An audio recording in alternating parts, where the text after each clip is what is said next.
Ilan sa kanila ay sina Terence Calatrava, former Undersecretary of Office of the Presidential Assistant of the Visayas of the Philippines, Kong Roman Romulo of Pasig City, Kong Jojo Ang of Usmag Ilonggo Party List,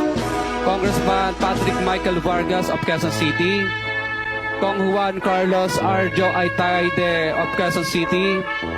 Nicanor Nicky Briones of AGAP Party List, Congressman Marcelino Marci Teodoro of Marikina,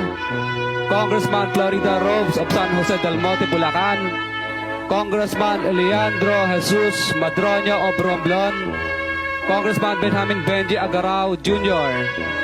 Congressman Florencio Gabriel Bem Noel of Anwaray Party List, Kong Leo de Ode Tariela of Occidental Mindoro, Congressman Reynan Arrogancia of Quezon Province,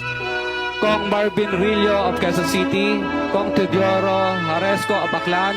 Kong Antonieta Yudela of Sambuanga, Sibugay, Kong Dean Asisio of Caloocan, Kong Marivic Pilar of Quezon City.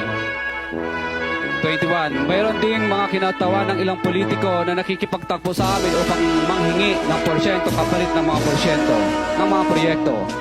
Ang mga porsyento ito ay 25% ay ipinipilit sa amin bilang karaniwang kalakaran na wala akong kakainang tanggihan.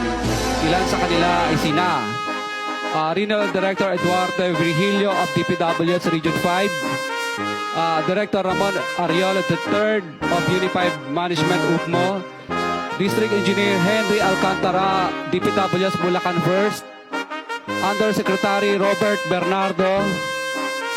District Engineer Aristotle Ramos of DPWH Metro First, Pasig City,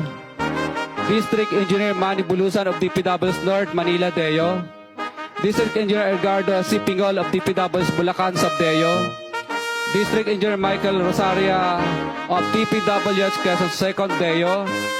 Karamihan sa mga kawani ng DPWH na nabanggit sa itaas ay paulit-ulit na binabanggit ang delivery ng pera ay para sa kaisaldi ko na dapat at least 25%.